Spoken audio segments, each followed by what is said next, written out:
Salamat po. Okay.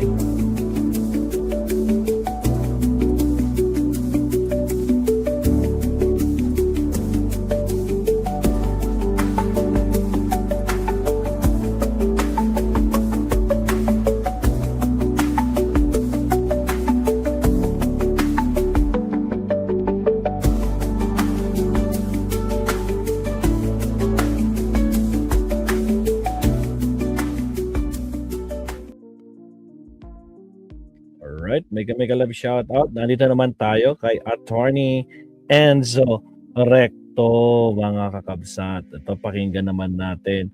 Nako po, masakit ang loob nito. Wala na, talo na. Nako po. Ang mga DDS, di nila mapapa-impeach si PBBM. Tragis yung third impeachment na basura. Hindi pinansin. Agoy! Nako po. Sino pa? Talo na naman si Kapang. Tinakda na sa February 23. Okay. Ano pa bang nangyari ito? Wala nang kawala si Leonardo. Next week na ang simula ng hearing sa issue ng prangkisa sa Kamara. Agoy, ang daming topic ni attorney. Dire-diretso rin siya. Talaga lang si attorney. Ibang klase din. Makapag-live. Dire-diretso, mga kabsat. Ito, mga pink lawans, mga pinaglulutang ni Bamakino, Rizal Tevero sa 2028, malakas ba ito? Ayun Dati sina Diskaya, ngayon naman China. Yan ang mga matinding pinagtatanggol ni Marcos ito. Tragis. Ano ba to? Naglantad na sa pagka-pro China ang mga Duterte. Nako po, ang gaganda ng topic ni attorney. Gusto ko ito yung sumisigaw. DDS na abogado, parang nandilisik ang mata, walang preno sa pagsasalita sa galit kay Marcos. Alamin natin kung sino ito. Ito, kilala niyo ba to? Okay. Relax, sarap. DDS na abogado. Ilocano to actually. Malamang kilala niyo na kung sino to. Fast forward.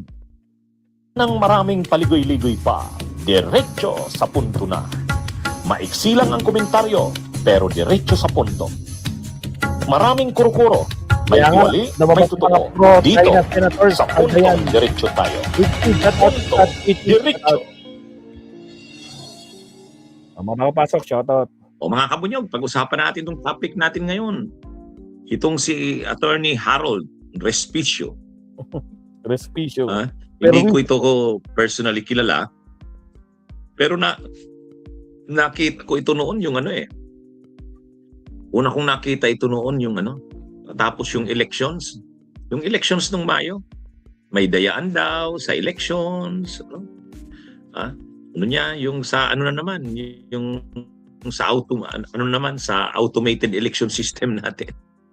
Yan yung si Respicio Ngayon, nandito na naman siya dito sa pag-file ng impeachment kay PBBM. Mga kabunyog, mga kababayan, kasama nila Mike Defensor, kasama nila Chavit Singson, ni Topacio, ni Attorney Jing Paras, kasama niya rin sila, sino ba yun? Yung Kati Binag, sila. Grupo silang nag-file, ang dami nila. Tapos isa ito sa maingay doon, itong si Attorney Respicio. Nag-iingay. Tapos nung hindi tinanggap yung kanilang impeachment complaint, nag-press con sila. Wala siya. Ito, binigyan din ito ng pagkakataon na magsalita. Pero siyempre, ang mga pangunahing speakers doon sa press con nila, sila Topacio, sila Mike Defensor, Chavit Singson, si Jing Paras. Pero binigyan din ng pagkakataon nitong si Respicio na magsalita. Kaya lang ang nakakaano dito, parang nagwawala si Attorney Respicio. Galit na galit siya na hindi pinayagan, hindi tinanggap yung kanilang impeachment complaint na final. Planado daw ang lahat ng ito. Yan daw talaga, gustong patayin ang kanilang impeachment na pinafile. Maniubra daw yan ng administrasyon. Kaya lang nung tinatanong, natatawa tayo nung tinatanong siya, bakit wala po kasi kayong wala kayong nag-endorse na kongresista? Di po ba kailangan ng endorsement ng isang kongresista? Sabi niya, marami kaming mga kongresistang supporters. Naghihintay lang silang tawagan namin. Oh, kung pag sinabi naming bababa 'yon. Sabi niya, sabi ni Attorney Respicio, patunayan, marami daw mga kongresista susuporta daw sa impeachment na sinusulong nila. Kinakausap na daw sila marami ng mga kongresista ang kumbinsido na dapat nang i-impeach si tapos inaano niya. Talagang sinasabi niya marami na daw yan mga kongresista na yan. And may I call on Vice Mayor Attorney Harold Respicio to discuss this. Yeah, pare! Magandang hapon po sa inyong lahat and thank you so much for coming dito sa aming press con. Ako po si Attorney Harold Respicio, elected Vice Mayor ng Reyna Mercedes Isabela. Ako po ay nagre-representa ng lahat ng Pilipino, lahat ng probinsyano, lahat ng Ilocano, lahat ng Tagaluzon, at lahat ng mga Sir Leonardo, siya daw ang nagre-represent sa lahat ng tao, lahat ng Tagaluzon, lahat ng Ilocano. Naka po. Basta talaga DDS, iba talaga, nag-hallucinate. kontrang elective official laban sa administrasyon na ito. Dahil hindi totoo ang sinasabi nila na may solid north. Hindi totoo na solid ang mga probinsyano at Ilocano sa kanya. Kasama namin si Chavito. Hindi totoo. Nakakampi nila lahat ng mga nakaupong opisyal sa ating gobyerno dahil nandito ako, pinapakita ko yan. Kaya at lumapit dito dahil walang kwenta yung final na unang impeachment complaint. Kakaunti. Diskarte nila yon para wala nang maayos na umandar na impeachment complaint. Kaya nung nakita ko na yung mga may track record na successful impeachment, mga successful endorser, number one na political lawyer sa ating bansa at napakakapal na papeles at napakakapal na ebidensya, sali ako dyan dahil gusto nating matanggal ang ulo ng korupsyon sa ating bansa. At hindi ninyo pwedeng sabihin na puro align sa Duterte ang grupo namin. Okay, dahil hindi ako, ba? lone wolf lamang, wala akong kakampi. Lahat kinakalaban ko basta Wala daw siya kakampi. Ba't ka na dyan? Alak ng kamote. Nung tinanong kayo ng reporter, di ba? Isn't it fine or isn't it fair na tawagin kayo mga pro-Duterte supporters? Tapos nanggigigil na kayong lahat? Nasoplak kayo face to face? kalabanin kita. Kaya nandito ako para patunayan na merong totoong nangyaring graft and corruption. Ito po ang discussion namin sa aming complaint. Agoy. Naniniwala ba tayo? Meron pa bang doubt na merong malawakang nangyari na nakawan dito sa ating bansa? Inamin na nila, hindi ba? At inamin na rin nila at alam na rin natin na ang grupo nila ang nagnakaw. Si Zaldi, si Romualdez, at si BBM. Ang problema na lang ngayon ay nagtuturuan sila! Ngayon, kung nasa korte tayo ngayon, ang question na lang ay yung credibility. Ang credibility ba ni Zaldi versus yung credibility ni BBM? Ngayon, ano ang credibility ni Zaldi? Pinento niya na lahat yung modus. Yung unprogrammed appropriations, yun ang paraan. Ang pagnanakaw sa budget ng PhilHealth. Nagkasakit si Congressman Jing Paras. Hindi na siya makakakuha ng benefits sa PhilHealth. Yung aking bangko kapag na-bankrupt, wala akong nakukuhang pera dahil kinuha na nila yung pera sa PDIC. Kwento na ni Zaldi lahat ng kanilang paraan specific. Nagde-deliver ng mali-maleta sa Malacanang, sa Pods Park, 2 billion.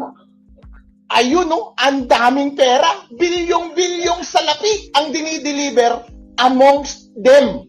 Yun yung isang side ng credibility. Ngayon, tignan natin yung isang side ng credibility. Anong sagot? AI. AI daw. Kung ikaw ang husgado, sino ang paniniwalaan mo? Yung kasama sa conspiracy na tinuturo nila ang bawat isa o yung nagpapalusot na mastermind? Alam na yan. kapag ikaw ang husgado, convicted yan. Kaya ang tanong lamang, ang simpleng question lamang, on the ground of graft and corruption, dito sa aming impeachment complaint, maniniwala ka ba kay Saldi? Kapag naniniwala ka kay Saldi at hindi ka naniniwala sa palusot ni BBM, impeach dapat si BBM dahil ground for impeachment ang graft and corruption. Kaya lang, sino nga? Bakit wala man lang isang nag-endorse ng ano nila? Mabuti pa yung unang abogadong nag-file, yung si Attorney Andre De Jesus, mayroon man lang isang abogado, ay isang congressista nag-endorse, si Representative Jet Nisay ng Pusong Pinoy Party List. Yung pangalawa, yung sa Makabayan Black, mayroon din. O, yung mga Makabayan Black na in-endorse din ng Makabayan Black. Pero sila, wala. O, kahit man lang yung anak ni Marcoleta, si Paulo ba yun? Paulo bang pangalan nun? Hindi man lang nila makuha para mag-endorse. Kaya kinakantsawan tuloy. Pero sabi ni Atty. Respicio, ano siya, parang galit na na sinasabi niya na marami kaming tinadya lang talagang patayin itong impeachment na to.